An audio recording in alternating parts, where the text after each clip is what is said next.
é Estado laico? Você sabe o que é racismo religioso?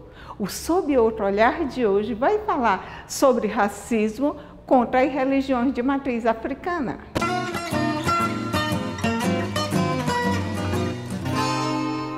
O pai Rondinelli de Oxum vai conversar com a gente sobre as religiões de matriz africana, sobre o racismo religioso e sobre o Estado laico. Tudo bem? Seja bem-vindo. Obrigado, Norma. Estamos sempre à disposição para estar aqui contribuindo, falando um pouco sobre racismo religioso. Pois é, eu queria que você contasse um pouco da sua história. Você começou no grupo Mohan, que é o grupo de reintegração das pessoas com rancenias desde pequeno. Como é que foi? Foi uma experiência até inovadora, né? Por conta da experiência de viver com um historiador, né? Uma das pessoas que contribuiu muito com esse processo, até mesmo de aceitação das religiões de matriz africana, né? O Imar Batista, que é um pesquisador, historiador da cultura negra no Piauí, né? Ele foi uma pessoa acometida pela rancenias, né? Na década de 50. E aí, a partir daí, a gente, né, convivendo e morando, né, na sua casa, com seus familiares e ali fazendo parte dessa família, né, o Imar também é uma das pessoas que fundador do grupo afrocultural Coisa de Negro, né, que também fez com que eu conhecesse e pudesse ter a liberdade de me aproximar muito mais das religiões de matriz africana, do grupo afro, do entendimento da cultura africana em nosso estado, no Brasil e no mundo. E aí depois você fundou a Associação Santuário Sagrado Pai João de Aruanda e o grupo de cultura Afro-Abá. Como Sim. foi a história? Falar um pouco do Santuário Sagrado Pai João de Aruanda é falar de quando se iniciou todo o processo do movimento de matriz africana no estado do Piauí. Em 2004, nasce o Santuário Sagrado Pai João de Aruanda no sentido, primeiro, de resgatar e valorizar a cultura dos povos de matriz africana. Primeiro, porque ali estava recém-iniciado, né, nas religiões de matriz africana. Foi iniciado em 2004, né, assim recém pela casa do Pai Adilto de Ançã, né, e logo em seguida fui para o Candomblé, também iniciado por Mãe Jaciária de Oxum, em Salvador, né, e a partir daí veio a questão do desejo de poder desenvolver algum trabalho com as religiões de matriz africana. Isso percebendo o quanto essas religiões sofriam, né? Fui prova disso porque em diversos espaços e locais eu fui discriminado, né? Por às vezes a própria sociedade, as pessoas não entenderem o que estava ocorrendo naquele momento comigo, até porque naquele primeiro momento eu não aceitava, né? Até porque a gente termina tendo algum desequilíbrio e a gente precisa equilibrar nessa energia espiritual. E até que isso fosse aceito por mim, foi necessário ter que compreender, e logo depois compreendido como lidar com o sagrado, com essa energia tão maravilhosa, eu precisaria também levar isso para o estado todo, como trabalhar essa ligação do sagrado com a sociedade, para que entenda que o sagrado ele é algo divino, né? Algo de todos e todas, e da mesma forma que você acredita no seu Deus, na sua religião, as pessoas precisarem entender que Deus é um só, a nossa forma de cultuação que é diferente. A gente sempre tem dito que ninguém precisa me aceitar, mas sim me respeitar. Então, esse diálogo de troca com a sociedade veio o Santuário Sagrado Pai João de Aruanda para combater e para também trabalhar essa questão contra todo e qualquer tipo de preconceito. Desde o século XVI a XIX vieram os navios negreiros com os negros que foram escravizados, as religiões de matriz africana, que eram africanas. Como é que elas se expandiram no Brasil, que hoje tem uma quantidade imensa de brasileiros que praticam essas religiões? Sim, a gente sempre tem dito que ali foi a mistificação, né, dos povos. Nós sempre temos colocado e temos dito para a sociedade que o Brasil em si é um continente africano. Então nós somos parte da África, até porque nós somos uma mistura de povos, né? Então nós somos um pouco do sangue africano, né? Todos nós, né? Somos misto. Então a gente sempre tem dito que as religiões vão estar em todo o mundo, né? De uma forma ou de outra, mas a gente sempre vai ter uma pessoa ou alguém ligado às religiões de matriz africana, né? Porque isso se chama resistência. O nosso povo negro tem resistido esse tempo todo, exatamente, principalmente pelo fato da resistência, não só da questão da luta contra o preconceito, não só religioso, mas a luta contra o preconceito racial. Então, querendo ou não, a gente tem aí lutado nesses longos tempos, mesmo depois de muito retrocesso que está acontecendo hoje, depois de muitas conquistas, mas a gente tem avançado. Então, a gente acredita que as religiões de matriz africana têm sido parte disso. Então, querendo ou não, ela tem nos orientado, ela tem nos conduzido, porque o que tem nos fortalecido para estar nessa luta e nessa batalha do cotidiano hoje, para lidar com o sagrado, para lidar com as questões, né, da diversidade que se tem no nosso país, da diversidade que se teve com essa troca de culturas, com essa troca religiosa pelos povos, né, naquela época, pelos navios negreiros, e hoje a gente vivencia isso na prática, né, mas ainda sofremos muita resistência ainda da sociedade, compreender essa luta desse povo, né, a luta de resistência, a luta por esse espaço, a luta pela liberdade. Muitos se falam que a gente já estamos livres de muita coisa, mas a gente sempre tem dito que ainda estamos persistindo e lutando ainda pela liberdade, não só pela liberdade religiosa, mas sim pela liberdade como um todo. Uma das coisas que causa maior confusão é que o Estado é laico desde há muito tempo. E as pessoas fazem confusão porque uns acham que não deve nem falar em religião e nem abraçar nenhuma religião. E outros acham que só a sua religião é que deve ser incentivada pelo Estado. Fale sobre o Estado laico. Norma, falar de laicidade, né, falar laicidade para o Estado, né, é uma questão bem conflituosa, né, hoje, principalmente quando se trata, né, de uma situação muito ligada à questão da laicidade, quando se trata especificamente, quando o Constituinte quis dizer, falar de laicidade, ele quis dizer que o Estado é de todos e todas, né, então independente de religião, mas nós sabemos que o Estado, né, tem religião, né, mas de fato a gente precisa fazer com que o Estado entenda que a laicidade ela vem, o Constituinte quando ele de fato reconhece a laicidade, ele quis dizer que o Estado é para todos e todas. Então a gente precisa ao longo desse tempo discutir com a sociedade o que se trata de laicidade. É a liberdade de crença, que você possa abraçar todas e todas, não que o Estado possa ter uma única religião, mesmo sabendo que hoje o Brasil, né, o Estado brasileiro tem sua própria religião que é a católica.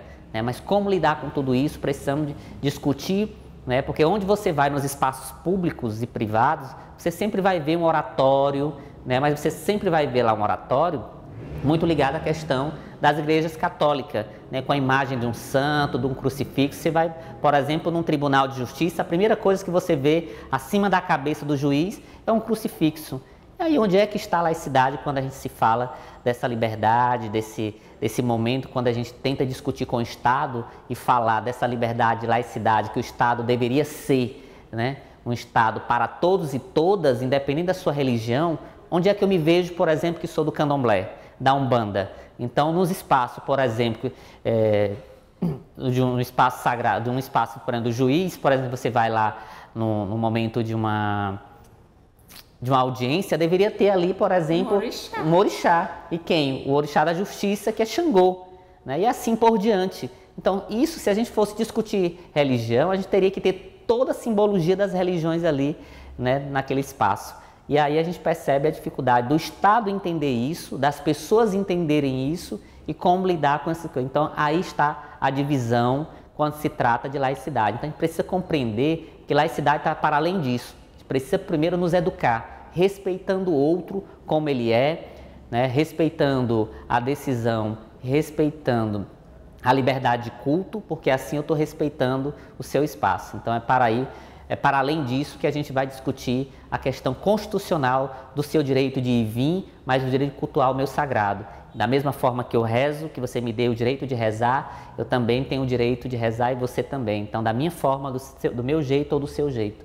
É assim que a gente precisa aprender a lidar com a laicidade. E os governantes, quando assumem o cargo, ou tem uma missa, ou tem um culto, e por que não a dança de terreiro?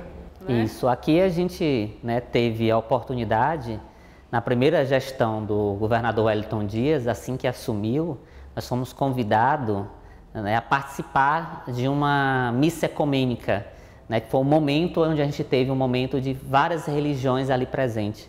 Não só a católica, não só os evangélicos, mas ali tinha os religiosos de matriz africana da Umbanda. Então foi um momento ímpar, um momento histórico para o Piauí, na primeira gestão do governador Wellington Dias. Então, para nós, nos sentimos acolhidos naquele momento em dizer que ali o Estado estava nos recebendo de braços abertos para dialogar, para conversar, para assim mantermos um país de paz.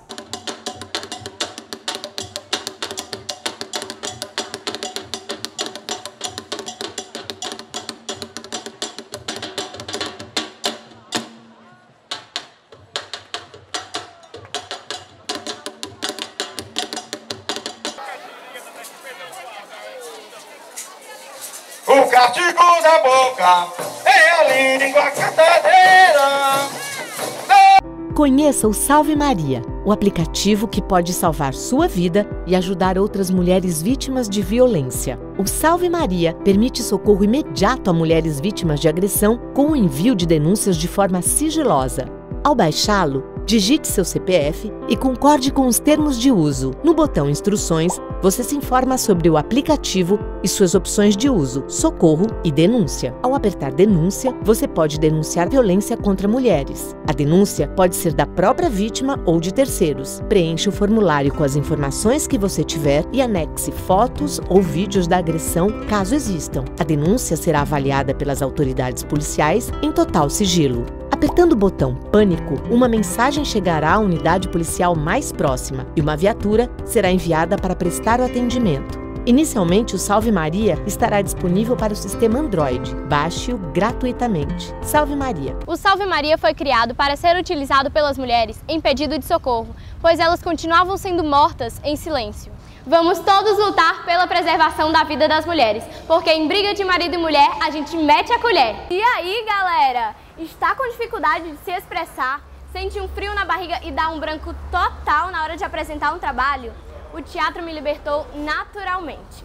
Aprendi a canalizar minha criatividade e energia para ler, escrever, atuar, estudar, interpretar e a valorizar outras pessoas. Venha fazer teatro com Norma Sueli no Memorial Esperança Garcia. Mais informações pelo WhatsApp 99905 0770.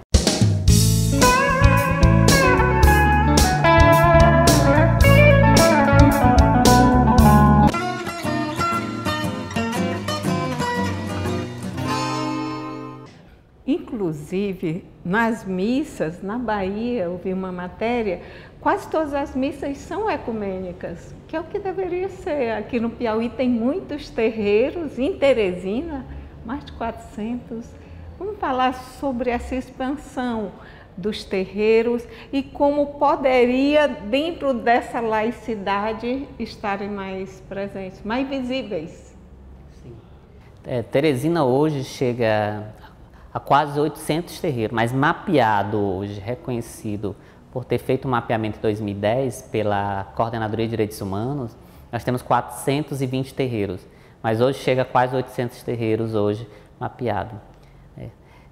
Falar um pouco dessa expansão das religiões de matriz africana em Teresina, especificamente no estado, é falar dessa resistência, essa resistência de luta desse povo que há muitos anos viviam invisibilizado, né, escondido, porque geralmente os terreiros ficavam no fundo do quintal.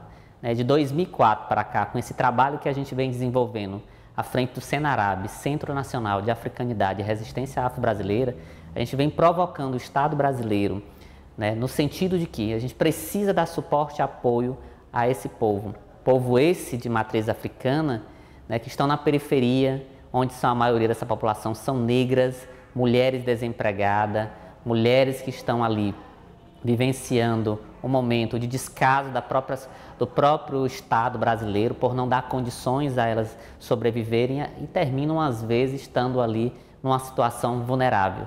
Então, a ideia do Senarab, a ideia do movimento de matriz africana é levar para a sociedade as coisas boas que os terreiros de matriz africana desenvolvem, né? A partir do toque, a partir do canto, a partir daquilo que eles produzem no terreiro, que o de melhor é a comida, a culinária, mas não só isso, as vestimentas, né? Não só isso, a questão da própria cultura né, que eles pintam muito, né, quadros, roupas, tecido, fabricam equetés, fio de contas e assim por diante.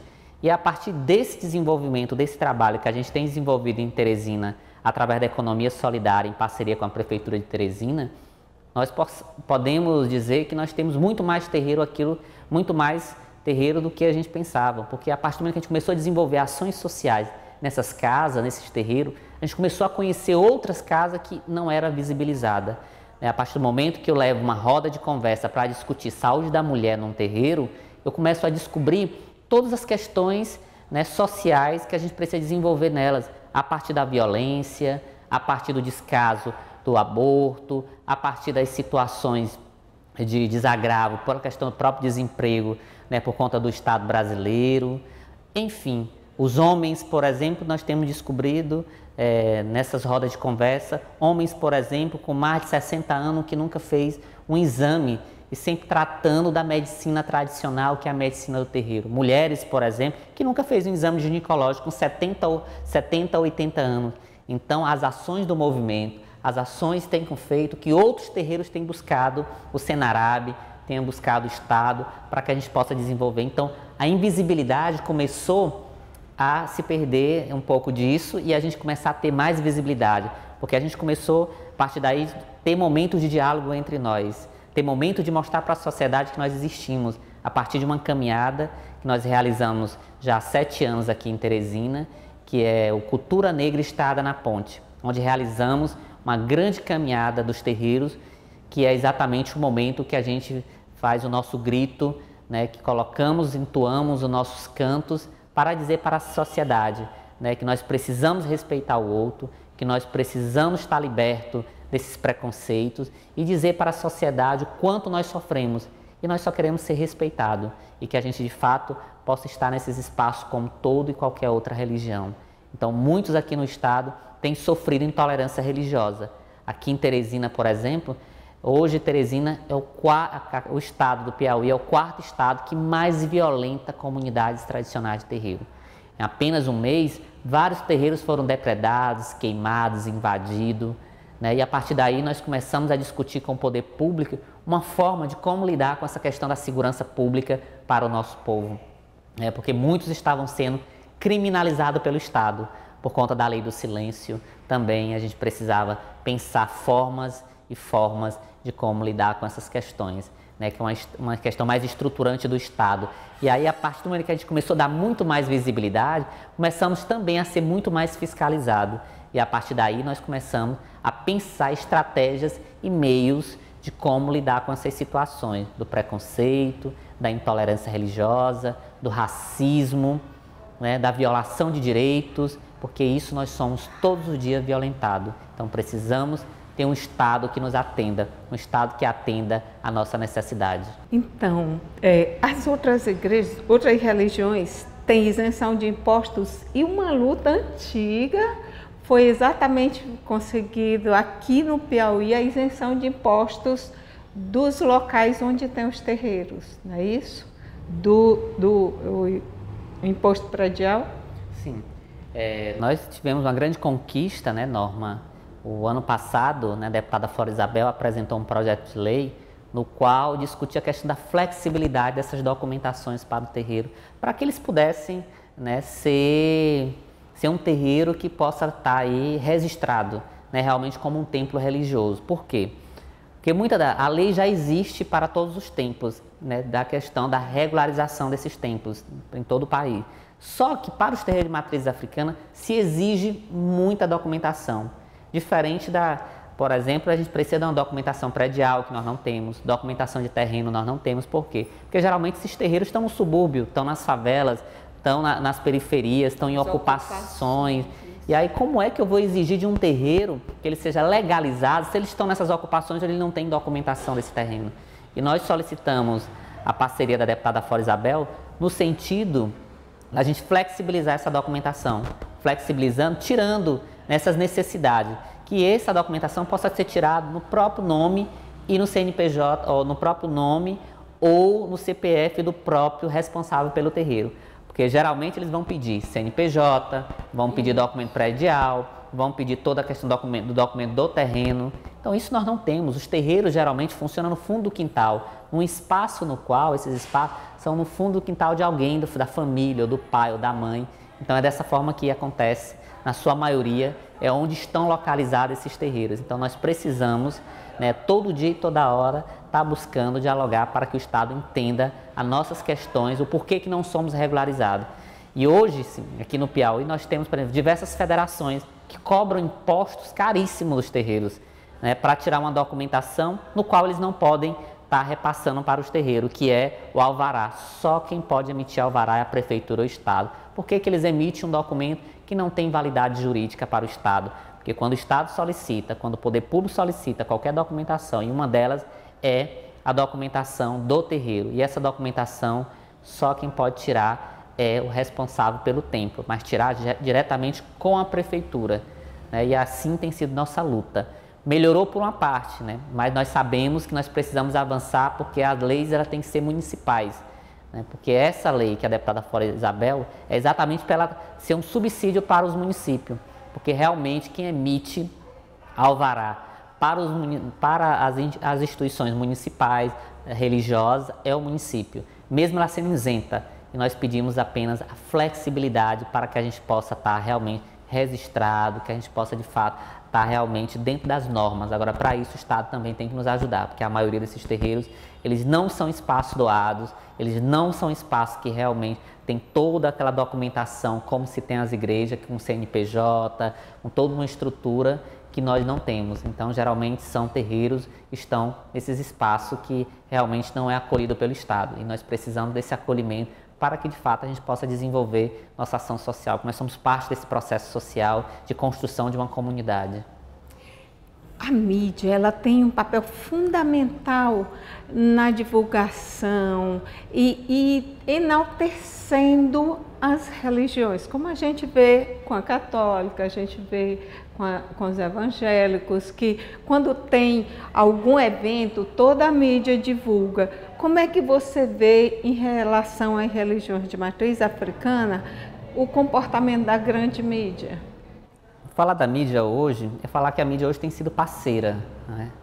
Nos últimos 10 anos, nós podemos ver hoje que as religiões de matrizes africanas estão em evidência nas novelas, nos filmes, né, nas matérias pautadas, mas a gente precisa ser pautado, né, na mídia, não só como um ponto negativo, mas as coisas boas que nós temos, que é a nossa cultura, que é a nossa culinária, que é outras coisas. Muito mais, o ruim de tudo desse processo histórico é que o que mais fica visível para a sociedade, dentro daquilo que se demonstra dentro da mídia, é muito mais os pontos negativos. Como lidar com essas questões? O bom é que a gente começou a avançar muito, mostrando o outro lado da moeda, o outro lado da cultura de matrizes africanas, que muitas das pessoas ainda têm as religiões de matrizes africanas como algo satânico. Nós nem acreditamos naquilo que é ruim, acreditamos no sagrado, acreditamos no divino e acreditamos no nosso orixá. Então Deus para nós, nós escutamos o nosso Deus da nossa forma, do nosso jeito. E acredito que cada um tem sua compreensão, sua forma, seu jeito de cultuar o seu sagrado. A gente só precisa que as pessoas também entendam isso. E a imprensa tem sido parte disso, parte desse processo de levar informação para a sociedade no sentido de mostrar que precisamos respeitar, mas precisamos de fato aceitar cada um no seu devido espaço. Vamos falar da cultura negra estaiada na ponte, como é que está a programação e o que tem de novidade para esse ano? Esse ano temos novidade maravilhosa.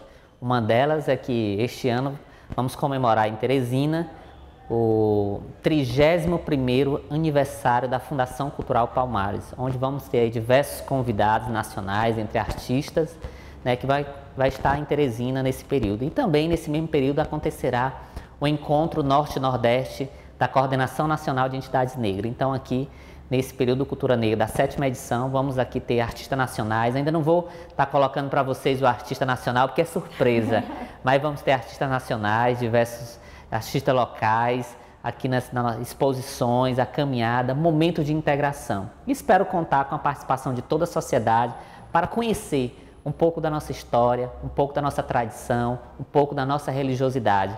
que aquilo que é bom a gente precisa levar para fora, e é isso que nós estamos fazendo, levando as coisas boas para as pessoas ter consciência e conhecer mais, porque muitas das vezes da sociedade as pessoas criticam, discriminam porque não conhecem. Conheça antes de discriminar, assim você fará o melhor para si, para nós e para todos.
Esse é o Grupo Cultural Ilhéu Chaguinha, o que caboclo, o que arou.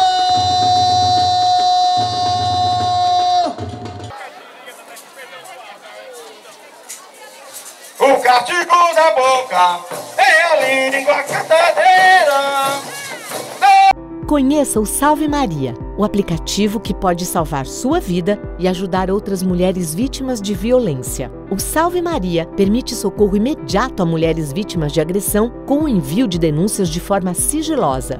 Ao baixá-lo, digite seu CPF e concorde com os termos de uso. No botão Instruções, você se informa sobre o aplicativo e suas opções de uso, socorro e denúncia. Ao apertar Denúncia, você pode denunciar violência contra mulheres. A denúncia pode ser da própria vítima ou de terceiros. Preencha o formulário com as informações que você tiver e anexe fotos ou vídeos da agressão, caso existam. A denúncia será avaliada pelas autoridades policiais em total sigilo. Apertando o botão Pânico, uma mensagem chegará à unidade policial mais próxima e uma viatura será enviada para prestar o atendimento. Inicialmente, o Salve Maria estará disponível para o sistema Android. Baixe-o gratuitamente. Salve Maria! O Salve Maria foi criado para ser utilizado pelas mulheres em pedido de socorro, pois elas continuavam sendo mortas em silêncio.